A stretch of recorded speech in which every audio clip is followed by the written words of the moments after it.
Reading through the Bible in 1 year, June 14th, Deuteronomy 19 through 20, Psalm 63 through 64, Isaiah 38, and Matthew 17. When the Lord your God cuts off the nations whose land the Lord your God is giving you, and dispossesses them, and you dispossess them, and dwell in their cities and in their houses, you shall set apart 3 cities for yourselves in the land that the Lord your God is giving you to possess. You shall measure the distances and divide into 3 parts the area of the land that the Lord your God gives you as a possession, so that any manslayer can flee to them. This is the provision for the manslayer. This is for blood guiltiness, right? Who by fleeing there may save his life. If anyone kills his neighbor unintentionally, without having hated him in the past, as when someone goes out into the forest with his neighbor to cut wood, and his hand swings the axe to cut down a tree, and the head slips off from the handle and strikes his neighbor so that he dies, he may flee to one of these cities and live, lest the avenger of blood, in hot anger, pursue the manslayer and overtake him, because the way is long, and strike him fatally, though the man did not deserve to die, since he had not hated his neighbor in the past. Therefore I command you, you shall set apart 3 cities. And if the Lord your God enlarges your territory, as he has sworn to your fathers, and gives you all the land that he promised to give to your fathers, and provided you are careful to keep all this commandment, which I command you today, by loving the Lord your God, and by walking ever in his ways, then you shall add 3 other cities to these 3, lest innocent blood be shed in your land, that the Lord your God is giving you for an inheritance. And so the guilt of bloodshed, or blood guiltiness, be upon you. But if anyone hates his neighbor and lies in wait for him, and attacks him, and strikes him fatally so that he dies, and he flees into one of these cities, then the elders of his city shall send and take him from there, and hand him over to the avenger of blood, so that he may die. Your eyes shall not pity him, but you shall purge the guilt of innocent blood from Israel, so that it may be well with you. You shall not remove your neighbor's landmark, which the men of old have set. I lost my spot. I don't know how. It's right there. Okay. In the inheritance that you will hold in the land that the Lord your God is giving you to possess. A single witness shall not suffice against a person for any crime or for any wrong in connection with any offense that he has committed. Only on the evidence of 2 witnesses or of 3 witnesses shall a charge be established. If a malicious witness arises to accuse a person of wrongdoing, then both parties to the dispute shall appear before the Lord, before the priest and the judges who are in office in those days. The judges shall inquire diligently, and if the witness is a false witness and has accused his brother falsely, then you shall do to him as he had meant to do to his brother. So you shall purge the evil from your midst. And the rest shall hear and fear, and never again commit any such evil among you. Your eye shall not pity, it shall be life for life, eye for eye, tooth for tooth, hand for hand, foot for foot. And when you go out to war against your enemies, and see horses and chariots and an army larger than your own, you shall not be afraid of them. For the Lord your God is with you, who brought you up out of the land of Egypt. And when you draw near to the battle, the priest shall come forward and speak to the people, and shall say to them, Hear, O Israel, today you are drawing near for battle against your enemies. Do not let your heart be faint. Do not fear or panic or be in dread of them. For the Lord your God is he who goes with you to fight for you against your enemies, to give you the victory. Then the officer shall speak to the people, saying, Is there any man who has built a new house and has not dedicated it? Let him go back to his house, lest he die in the battle and another man dedicated it. And is there any man who has planted a vineyard and has not enjoyed its fruit? Let him go back to his house, lest he die in the battle, and another man enjoy its fruit. And is there any man who has betrothed a wife and has not taken her? Let him go back to his house, lest he die in the battle, and another man take her. And the officers shall speak further to the people and say, is there any man who is fearful or faint-hearted? Let him go back to his house, lest he make the heart of his fellows melt like his own. And when the officers have finished speaking to the people, then commanders shall be appointed at the head of the people. When you draw near to a city to fight against it, offer terms of peace to it. And if it responds to you peaceably and opens to you, then all the people who are found in it shall do forced labor for you and shall serve you. But if it makes no peace with you, but makes war against you, then you shall besiege it. And when the Lord your God gives it into your hand, you shall put all its males to the sword, but the women and the little ones, the livestock and everything else in the city, all its spoil, you shall take as plunder for yourselves. And you shall enjoy the spoil of your enemies, which the Lord your God has given you. Thus you shall do to all the cities that are very far from you, which are not the cities of the nations here, but in the cities of these peoples that the Lord your God is giving you for an inheritance. You shall save alive nothing that breathes, but you shall devote them to complete destruction. The Hittites, the Amorites, the Canaanites, the Perizzites, the Hivites, and the Jebusites, all of the ites, and as the Lord your God has commanded, that they may not teach you to do according to all of their abominable practices that they have done for their gods. And so you sin against the Lord your God. When you besiege a city for a long time, making war against it in order to take it, you shall not destroy its trees by wielding an axe against them, that you may eat from them, but you shall not cut them down. Are the trees in the field human, that they should be besieged by you? Only the trees that you know are not trees for food you may destroy and cut down, that you may build siege works against the city that makes war with you until it falls. Now Psalm 63 through 64. My soul thirsts for you. O God, you are my God. Earnestly I seek you. My soul thirsts for you. My flesh faints for you, as in a dry and weary land where there is no water. So I have looked upon you in the sanctuary, beholding your power and glory. Because your steadfast love is better than life, my lips will praise you. So I will bless you as long as I live. In your name I will lift up my hands. My soul will be satisfied as with fat and rich food, and my mouth will praise you with joyful lips when I remember you upon my bed and meditate on you in the watches of the night. For you have been my help, and in the shadow of your wings I will sing for joy. My soul clings to you. Your right hand upholds me. But those who seek to destroy my life shall go down into the depths of the earth, for they shall be given over to the power of the sword. They shall be a portion for jackals, but the king shall rejoice in God. All who swear by him shall exult, for the mouths of liars will be stopped. Hide me from the wicked. Hear my voice, O God, in my complaint. Preserve my life from the dread of the enemy. Hide me from the secret plots of the wicked, from the throng of evildoers, who whet their tongues like swords, who aim bitter words like arrows, shooting from ambush at the blameless, shooting at him suddenly and without fear. They hold fast to their evil purpose. They talk of laying snares secretly, thinking, who can see them? They search out injustice, saying, we have accomplished a diligent search. For the inward mind and the heart of man are deep. But God shoots his arrows at them, and they are wounded suddenly. They are brought to ruin with their own tongues turned against them. All who see them will wag their heads. That's in derision, like, these terrible people. Or look at what they have done. Then all mankind fears. They tell of what God has brought about and ponder what he has done. Let the righteous one rejoice in the Lord and take refuge in him.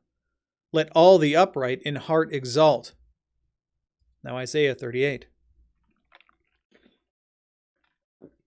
So God has just delivered Hezekiah and Jerusalem from the hand of Sennacherib, the king of Assyria, and the Rabshakeh, his representative and kind of a higher captain among his people. So, excuse me. What happened was God had delivered them in a moment, right? God went out and killed in a single night 186,000 of them in their sleep, basically decimated the entire army. So Sennacherib packed up his stuff and went home. And then he was killed in his own land by his own sons. And then another one of his sons, who wasn't involved in his death, was reigning in his place. So, peace and prosperity, right? Good days ahead for Jerusalem. Not so much. In those days, Hezekiah became sick and was at the point of death. And Isaiah the prophet, the son of Amoz, came and said to him, "Thus says the Lord, set your house in order, for you shall die, you shall not recover."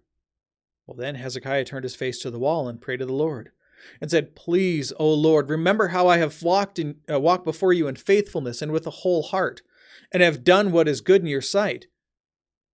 And again, he had. He had taken down all of the high places where people were worshiping false idols and demons. And when Sennacherib showed up saying, "Look, man, I've destroyed all of the nations around you, and I'm here, now I'm going to destroy you too. Just give up and come out." And he didn't listen to them.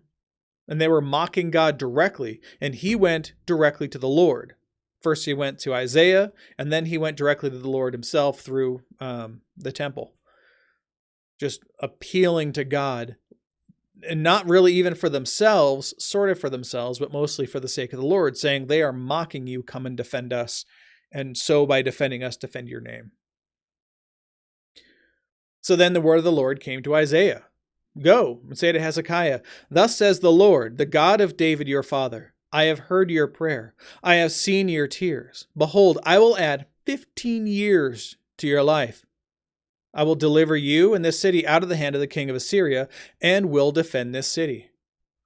This shall be the sign to you from the Lord, that the Lord will do this thing as he has promised. Behold, I will make the shadow cast by the declining sun on the dial of Ahaz turn back 10 steps. So the sun turned back on the dial 10 steps by which it had declined." A writing of Hezekiah, king of Judah, after he had been sick and recovered from his sickness.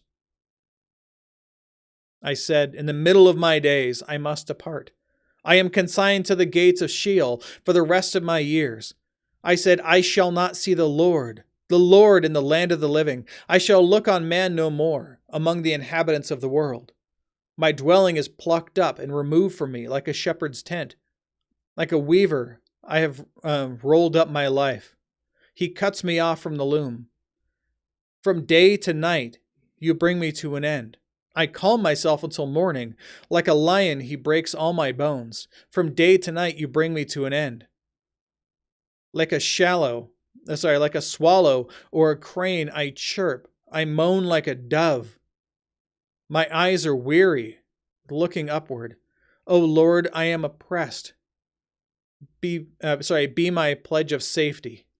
What shall I say? For he has spoken to me. He himself has done it. I walk slowly all my years because of the bitterness of my soul. O Lord, by these things men live, and in all these is the life of my spirit. O restore me to health and make me live. Behold, it was for my welfare that I had great bitterness. But in love you have delivered my life from the pit of destruction. You have cast all my sins behind your back. For Sheol does not thank you. Death does not praise you. Those who go down to the pit do not hope for your faithfulness. The living, he thanks you, as I do this day. The Father makes known to the children your faithfulness. The Lord will save me, and we will play my music on stringed instruments all the days of our lives at the house of the Lord. Now Isaiah had said, let them take a cake of figs and apply it to the boil that he may recover. Hezekiah also said, what is the sign that I shall go up to the house of the Lord? Don't worry, the story's not over. There's more to come tomorrow. Now Matthew 17. Rolling back a little bit, we see that Jesus tells them that they're going to have to take up their cross, which again is the sign of torture and death, right? They're going to have to take this upon themselves, the method by which they will be martyred, and follow him. They're going to have to forsake whatever they want in this earthly life so that they can turn and follow him and his plans and his ways for their life. They're going to have to abandon everything that they've wanted to do, all of their hopes and dreams and everything else that they had, and they're going to have to turn to God and say, wherever you would have me go, that is where I will go. Whatever you would have me do, that is what I will do. They're going to have to reject all of this, right? And then he finishes by saying, truly, I say to you, there are some standing here who will not taste death until they see the Son of Man coming in his kingdom. Now, I'm of the camp that sees this in two different things. First, absolutely. The Son of Man coming in his kingdom. These are, the people who are there are largely, aside from Judas Iscariot, who's going to betray him and kill himself, they are going to see Jesus revealed at the crucifixion, and then his resurrection, and then the day of Pentecost, to be God establishing his kingdom. That's the first thing. But second, and again, this is, I ascribe to the whole near and far prophecy idea. That typically when there's a prophecy, you're going to see something that's a near prophecy that's going to happen recently, in a short period of time, typically in a year or so. And then that will relate to the thing to prove that it's going to happen. And then there's a much greater far prophecy that's going to come down the road that's going to expand on that. So I think that Jesus coming in his kingdom, the establishment of the church, right? Jesus's death, burial, and resurrection, and then the day of Pentecost when everybody receives the Holy Spirit. I think that is the far prediction. I think that's the far prophecy. And I think the near prophecy is what happens right here in chapter 17, verse 1. Because after 6 days, Jesus took with him Peter, James, and John, his brother, again, the three people he typically took for most things, and led them up on a high mountain by themselves. And he was transfigured before them, transfigured. His figure, his appearance was changed in front of them. And his face shone like the sun, and his clothes became white as light. Now, this isn't just saying that they were dyed white or the color was changed to white. It's the purity of who he is burst through his clothes, destroying anything that would mar it. That's what was happening. The purity of the white light that was embodied within that clothing, that was constrained within that clothing, his power and purity burst through and purified it so that it was white. In the same way that Moses, his face would shine when he would come down from the mountain from talking with God, and when he would come out of the tent of meeting where he was meeting with God, right? And his face would shine, so he'd have to wear a veil because it freaked the people out, right? It was the same type of thing that was happening there. This is the Shekinah glory of God pouring out from him, right? And behold, there appeared to him Moses and Elijah, Moses representing the law, basically we'll just say the law because that's easy. And then Elijah representing the prophets, talking with him. And Peter said to Jesus, Lord, it is good that we are here. If you wish, I will make 3 tents or booths here. One for you, and one for Moses, and one for Elijah. Well, he was still speaking when, behold, a bright cloud overshadowed them, and a voice from the cloud said, This is my beloved Son, with whom I am well pleased. Listen to him. When the disciples heard this, they fell on their faces and were terrified. In the Greek, duh. But Jesus came and touched them, saying, Rise, and have no fear. And when they lifted up their eyes, they saw no one but Jesus only. And as they were coming down the mountain, Jesus commanded them, Tell no one the vision until the Son of Man is raised from the dead. And the disciples asked him, Well, then why did the scribes say that first Elijah must come? And he answered, Elijah does come, and he will restore all things. But I tell you that Elijah has already come, and they did not recognize him, but they did to him whatever they pleased. So the Son of Man will certainly suffer at their hands. Then the disciples understood that he was speaking to them of John the Baptist. And as they came to the crowd, a man came up to him, and kneeling before him, said, Lord, have mercy on my son, for he has seizures, and he suffers terribly. For often he falls into the fire and often into the water. And I brought him to your disciples, and they could not heal him. Jesus answered, O faithless and twisted generation, how long am I to be with you? How long am I to bear with you? Bring him here to me. Jesus rebuked the demon, and it came out of him, and the boy was healed instantly. Then the disciples came to Jesus privately and said, Why could we not cast it out? And he said to them, Because of your little faith. For truly I say to you, if you have faith like a grain of mustard seed, you will say to this mountain, Move from here to there, and it will move, and nothing will be impossible for you. Again, the whole moving mountain thing, we've talked about this before, but that's a common adage in that day and time for something that was impossible, right? I live in Colorado. And I couldn't possibly imagine, telling this entire range of mountains, much less one of them, to move from where it is to the middle of Kansas, right? It'd be hilarious. I think it'd be really funny to watch what happens the next morning. But that's impossible for me to think of, right? In the meantime, this is exactly what he's saying. He's saying there is nothing that is impossible for you. If you believe, if you have faith. What he's telling them is their faith is too small. Their thinking is too small on this. They need to expand their view of who God is and what he's doing. And as they were gathering in Galilee, Jesus said to them, The Son of Man is about to be delivered into the hands of men, and they will kill him, and he will be raised on the third day. And they were greatly distressed. When they came to Capernaum, the collectors of the 2 drachma tax went up to Peter and said, Does your teacher not pay the tax? He said, Yes. And when he came into the house, Jesus spoke to him first, saying, What do you think, Simon? From whom do the kings of the earth take toll or tax? From their sons or from others? And when he said, From others, Jesus said to him, Then the sons are free. However, not to give offense to them, go to the sea and cast a hook, and take the first fish that comes up. When you open its mouth, you will find a shekel. Take that and give that to them for me and yourself. And that is it for today. So behold, the word of the Lord.